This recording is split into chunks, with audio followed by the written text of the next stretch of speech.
Ever just feel like you're completely drowning in information? Oh, constantly. Yeah, like every click, every scroll, it's just this wave of articles, opinions, supposed facts. It makes your head spin. It really does. It's hard to know what's what anymore. Exactly. And figuring out what to trust, what to just, ignore, that's the real challenge. It is. And that's really where this idea of smart thinking becomes so valuable. Right. It's not about having all the answers, but more about having a good compass, to navigate all that noise. A compass to cut through the jungle of information. I like that. Yeah, helps you focus on what actually matters. And that's exactly what we want to get into today. You, our listener, shared some really interesting stuff on this. And, well, our mission here is to pull out the practical tools. The actionable bits. Yeah, the strategies you can actually use, like, right away to sharpen up your critical thinking. Think of this as your cheat sheet for being a smarter info consumer. Exactly. We're not just going to summarize things. We want to show you how to use these ideas. How to spot the hidden assumptions, how to take arguments apart. Yes, and ultimately how to form your own, solid opinions based on good reasoning. We want to hand you a toolkit, not just a list. Get ready for some aha moments then, because I think we're going to uncover some, well, pretty surprising things about how we think and talk. Okay, let's dive in. What exactly is smart thinking in this sense? Well, what's really interesting from the material is that it's not just about logic in a vacuum. Oh. It's deeply tied to communication. It's a practical thing, combining objective judgment with understanding that reasoning happens between people in a social context. So it's not just whether an argument is, like, technically correct, but also how it's said and how we as the audience kind of receive it. That's the core idea. Reasoning is always a communicative act. You've got an author, an audience, a purpose, a whole social setting. Right. And things like, age, background, culture, they all play a role in how people reason and understand things. That makes so much sense. You see it all the time, how the same facts get framed completely differently depending on who's talking and who they're talking to. Exactly. It really highlights why understanding different perspectives is crucial, something you, our listener, are keen on. So if reasoning is communication, what are the, basic building blocks? The material points to claims. Yes, claims. Now, it sounds simple, right? Just something someone says. Yeah. But here it's more specific. A claim is a statement that, crucially, can be judged as true or false. Okay. Or if it's a value judgment, like something being good or bad, maybe sound or unsound. But the point is, it makes an assertion about the world or about values. So even just a part of a sentence could be its own claim. Absolutely. And what's really neat is how a full claim can then become just one part of a bigger claim. Oh, interesting. Think about something like, my doctor told me that drinking milk makes some people feel sick. There are layers there, right? Yeah, I see. Like, the doctor told me something. What the doctor said was X. And even the implied claim that the doctor's view is relevant here. Exactly. You're peeling back the layers. Okay, so we spot these claims.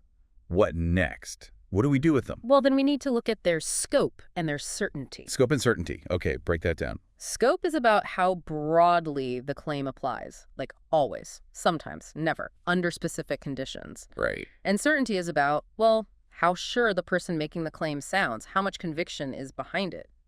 Can you give an example, maybe from the material? Yeah, there's a good contrast. Think about sometimes when I drink milk, I feel sick, versus whenever I eat cheese before sleeping, I have dreams. Okay. See the difference? Sometimes is limited scope, less certain. Whenever sounds much more universal, much more definite. Ah, I get it. So words like all, some, maybe, definitely, those are huge clues. Huge clues. They totally change how you should judge the claim. Right. Sometimes feels like, okay, maybe, but whenever makes you think, really? Every single time. We also need to watch for value claims, right? Sometimes they're obvious, sometimes less so. Exactly. Like fatty foods are bad for you. That's pretty direct. A clear value judgment. Yeah. But then you get something like regular cow's milk contains fat. On the surface, that's just a fact. But if the underlying assumption in the conversation is fat bad, then that factual statement suddenly carries this implied negative judgment. It's like a hidden opinion smuggled inside a fact. Precisely. And once you get good at spotting claims and these nuances, the next step is seeing how they fit together, how they work in reasoning. Okay. And that brings us to premises and Oh, conclusions. classics. Premises and conclusions. Give us the quick refresher. Sure. So premises are the reasons, the evidence, the starting points you offer to back up your view. The why. Exactly, the why. And the conclusion is the main point. The claim the whole argument is trying to convince you of or explain, it's the therefore. Even if the words why and therefore aren't actually there. Right. They're often implied by the structure. And the conclusion is just like a summary of the premises. It doesn't really add anything new. That's actually a really key distinction. A conclusion is a new statement. It should go beyond what's just stated in the premises. Oh, okay. Ideally, the premises make the conclusion more believable, more understandable. It's an inference, a new insight, not just repeating the reasons. Got it. Like puzzle pieces. The premises are the pieces. The conclusion's the picture you see when they fit together. What kinds of conclusions can we have? Well, the material mentions a few types. You can have predictions, like what might happen in the future, Okay. claims about the past or present, what happened or what is, explanations why something is the way it is, and justifications, reasons for doing something or believing something. So like predicting global warming based on pollution levels. That's a prediction conclusion. Exactly. Or justifying your vote for someone based on their policies. That's a justification conclusion. So the purpose of the reasoning shapes the conclusion. The source even suggested practicing with simple claims like, the road is wet and you need to drive more carefully, linking them up. Yeah, that's a great way to practice. Make one a premise, one a conclusion. Because the road is wet premise, you need to drive more carefully conclusion. Or maybe the other way around, depending on what you want to argue. That feels like a really practical exercise. It is. And once you can see the premise-conclusion link easily in simple cases, you're ready for more complex stuff, which involves something called casting. Casting, like fishing or actors. Haha, no, not quite. In this context, casting is about finding the underlying structure, the logical skeleton of an argument that you find out in the wild. Out in the wild, Right. like in an article or a debate. Exactly, because people rarely lay out arguments like premise one, premise two, conclusion. It's usually messier. Yeah, it's all mixed up, different words. Right.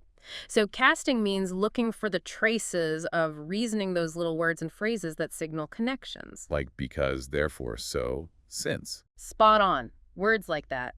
As a result, it follows that. For this reason. They're the glue holding the claims together.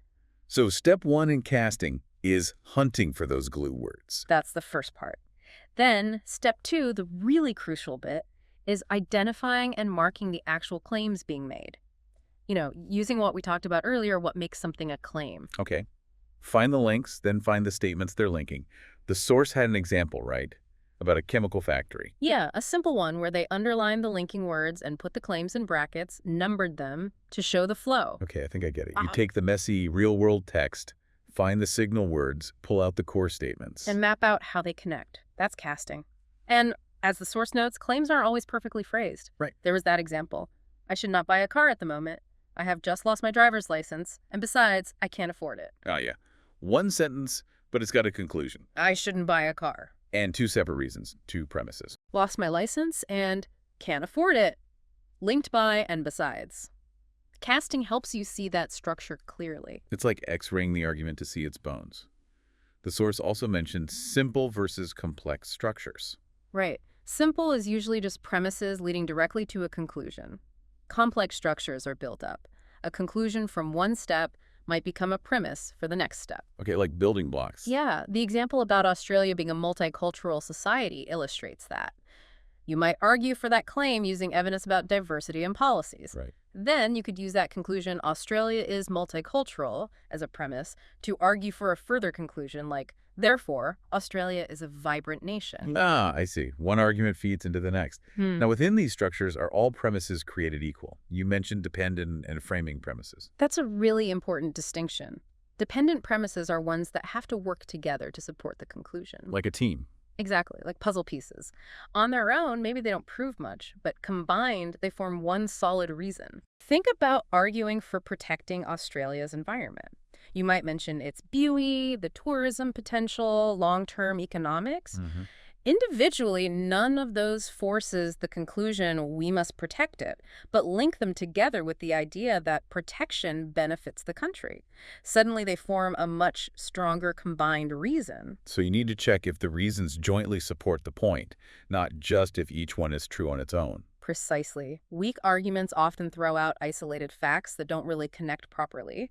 Dependent premises need each other. Got it. What about framing premises then? Framing premises are interesting. They act like a bridge. They show how or why some piece of evidence is actually relevant to the conclusion. Often they state a general rule or assumption. A bridge. Okay. Like how? Remember the example about religious freedom in Australia? The premises were about having no laws against religions and people generally practicing peacefully. But those facts don't automatically equal freedom of religious expression unless you add a framing premise. Something like, if a country has no legal blocks and general tolerance, then freedom of expression exists. Ah, it makes the hidden rule explicit. Exactly. It clarifies the underlying logic, makes the connection visible and, well, debatable if needed. Very useful. Now, on the flip side, talking about logical problems, the source mentioned circularity. What's that about? Circular reasoning. That's a classic fallacy. It's basically when your conclusion is just a restatement of your premise, maybe using slightly different words. So you're just going in circles. Pretty much. You're not actually providing any real support. The example given was about socialism. Something like, socialism can't work conclusion because an economic system where the means of production are collectively owned doesn't work premise. Wait, isn't collective ownership just part of the definition of socialism? Exactly. The premise and conclusion are basically saying the same thing. It sounds like an argument, but there's no actual reasoning there. No new support is offered. It's a logical dead end.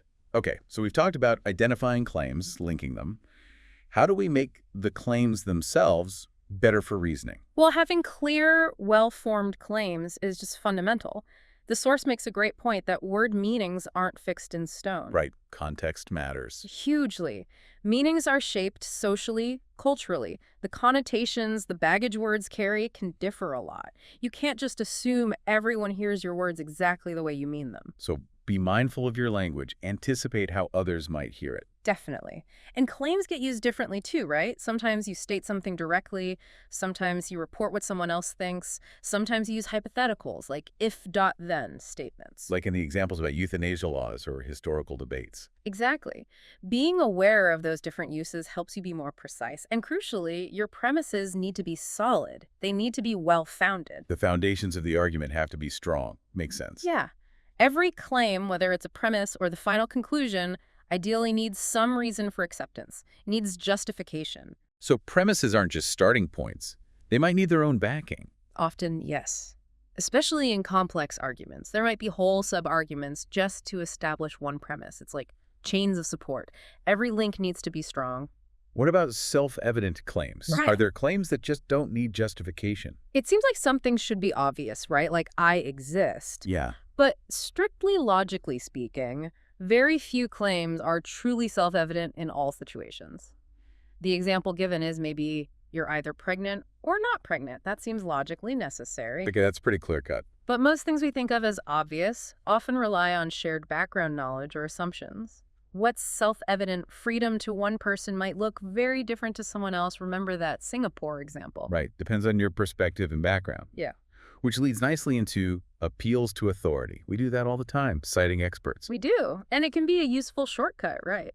But the key is to critically evaluate that authority. Is this person actually an expert in the relevant field? Yeah, just because someone's famous or an expert in, say, physics, doesn't make their opinion on politics automatically valid. Exactly. The source used the historian John Rickard as an example. Citing him adds weight to a historical claim because he's respected in that field. But we're often just borrowing the reputation, not engaging with why Rickard reached that conclusion. Like celebrity endorsements for products they know nothing about. Perfect analogy. So authority can be a type of support, but you still have to judge its relevance and credibility. It doesn't replace the need for actual reasons and evidence. Got it. Okay, let's circle back quickly to dependent premises. You said a single reason often involves multiple linked ideas. Yes, exactly. The material uses the example of arguing for free university education. A reason like it benefits the economy sounds simple. Uh, But unpack that. It relies on linked claims about, education leading to productivity boosting the economy, the government's role in funding things that boost the economy, maybe even defining what well-educated means. It's a whole bundle of dependent premises making up that one reason. wow. Okay. So one reason can hide a whole network of assumptions. Speaking of hidden things, Yeah. implied premises. Right. The unstated assumptions, the claims that are necessary for the logic to work, but nobody actually says them out loud. Okay, give me an example. The economy one.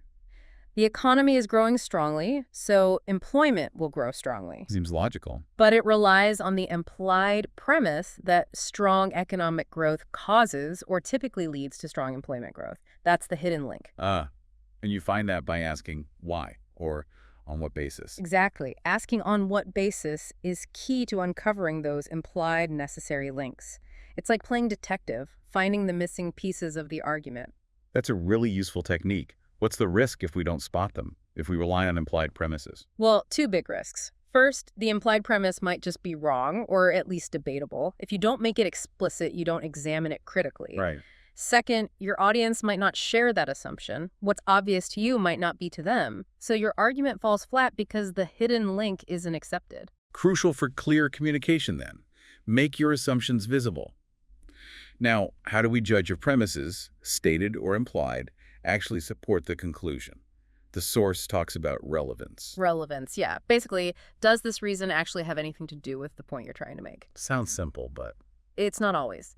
The example about Smith's health, saying his blood pressure is high, is relevant. Saying his shirt is ugly, probably not relevant to his physical health. Okay, clear enough there. But then think about the refugee detention example. People might disagree strongly on whether certain international laws or moral principles are even relevant or applicable in that specific context. So relevance itself can be the point of argument. So just because a premise is true doesn't mean it's relevant to the specific conclusion being argued. Exactly. And that's where framing premises often come back in, remember. They help establish why a piece of evidence is relevant, like connecting overseas students to university quality. Right, by making that link explicit. Uh, Okay, the source also mentioned burden of proof. What's that? Burden of proof is about who kind of has the responsibility to provide the stronger evidence. It often depends on the situation. Like, if you're making a really wild claim, the burden is on you to back it up. Generally, yes. Or if you're challenging a widely accepted view or proposing a significant change, you usually carry a higher burden of proof to convince people. Makes sense. You need more persuasion power. And the source also said we need to justify all aspects of the conclusion. Yeah, that's crucial. Your premises need to cover everything the conclusion asserts, its scope, its certainty, any values involved. Okay. So if your conclusion is complex, like the one about late capitalism and unemployment never going below 5%, your reasons need to address the late capitalism part, the never below 5% part, and the most people don't understand part. You can't just support one piece of it. Comprehensive support. Got it. And finally, in this section, breadth of reasoning. What's that? Breadth is about covering the different important angles of a topic, especially considering what your audience might expect or what counter-arguments might exist. So not just having one line of reasoning, but maybe several different types of reasons. Exactly, like the immigration example. Arguing it's too low, using economic reasons and cultural reasons and social reasons, gives a fuller picture, makes the case stronger. But the right amount of breadth depends on the context, right? Absolutely. A quick comment needs less breadth than a detailed report. It's about being thorough enough for your purpose and audience. This is great stuff for building stronger arguments. Now, the source also gets into different types or patterns of reasoning we commonly use. Yeah, moving beyond the basic structure to the common ways we actually connect ideas. Okay, so we have the building blocks. What are the common ways we put them together? Well, the source quickly mentions deductive versus inductive reasoning deduction being where the conclusion is guaranteed if the premises are true, induction being more about probabilities and generalizations from evidence. Right. But then it focuses on 5 really common patterns you see all the time. Okay, what are they? First, reasoning from cause, trying to figure out what caused something else. Like, why did X happen? Exactly. The example was about Jones and Wilson getting fired. Maybe it's because of their union activity. But big caution here. Correlation doesn't equal causation. You got it. Just because 2 things happen together doesn't mean one caused the other. Super important to remember. definitely. Okay, what's pattern number 2? Reasoning from generalization. This is where you draw a conclusion about a whole group based on a smaller sample. Like surveys, pulling a few hundred people to guess what the whole country thinks. Exactly like surveys. The absolute key there is whether your sample is representative. If you only survey millionaires, you can't generalize about everyone's views on taxes, right? Makes perfect sense. Need a good cross-section? What's third? Third is reasoning from specific cases. It's related to generalization, but maybe starting smaller. You look at a few individual examples and draw a broader conclusion from them. So, like, these 3 companies succeeded using strategy X. So maybe strategy X is generally a good idea. Kind of like that, yeah. Its strength really depends on how typical or representative those specific cases are. Got it. Number 4. Fourth is reasoning from analogy. Comparing two things that seem similar and suggesting that because they're alike in some ways, they'll be alike in others too. Okay. Like animal testing.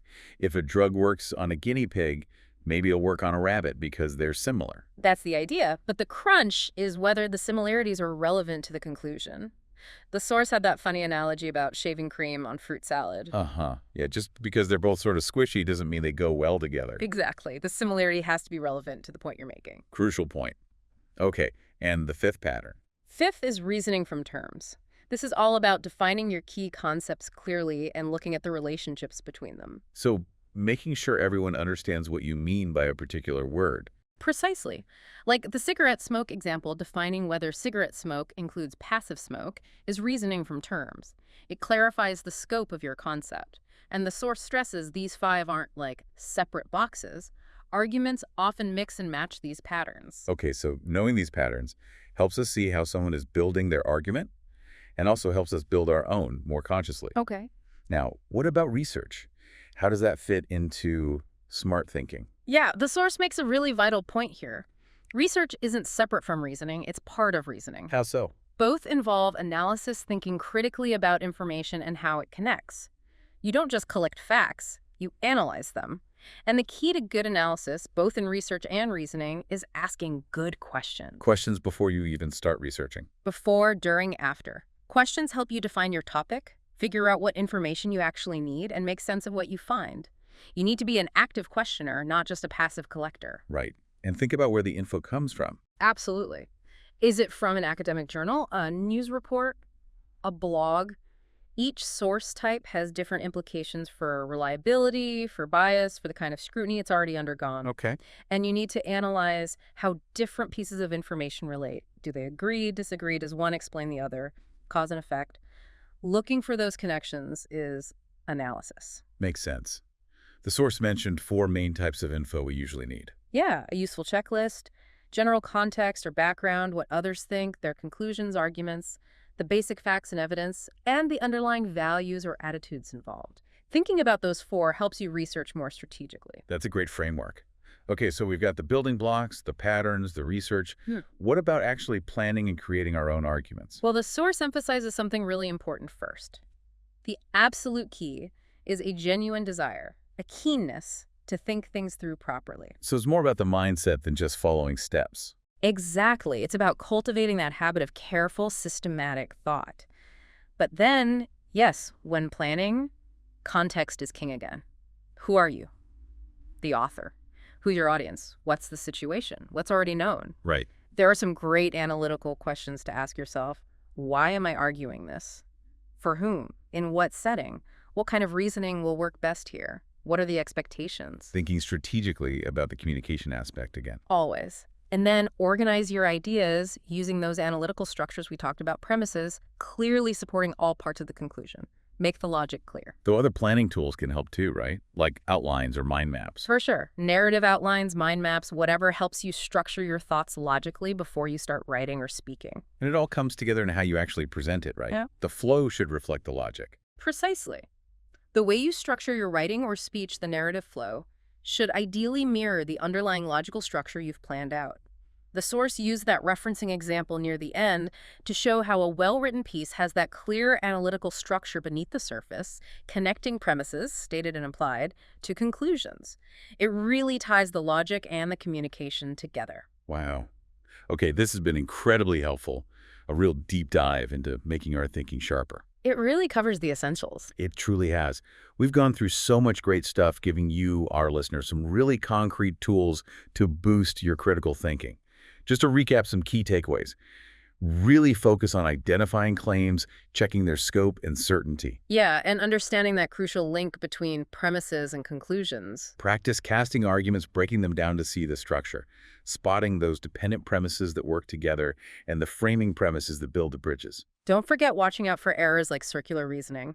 And always evaluating relevance. Does this reason actually support this conclusion? And digging for those implied premises, the hidden assumptions. Plus, knowing the common reasoning patterns helps you analyze arguments better. And remember, smart thinking isn't passive. It's active. It's communicative. It's something you do. Absolutely. So here's a final thought for you. Start putting these techniques into practice right now, today. Yeah, when you're reading the news, scrolling social media, even just chatting with friends, pause and think about the reasoning. Ask questions. What are the claims? What's the evidence? Are there hidden assumptions? What about your own reasoning? Definitely question your own assumptions too. And there are tons more resources out there if you want to go deeper. Some great books were mentioned in the material we looked at. The main thing is, you now have a really powerful toolkit. Use it to navigate all that information, think more clearly, and, well, think smarter. Go out there and put it to work.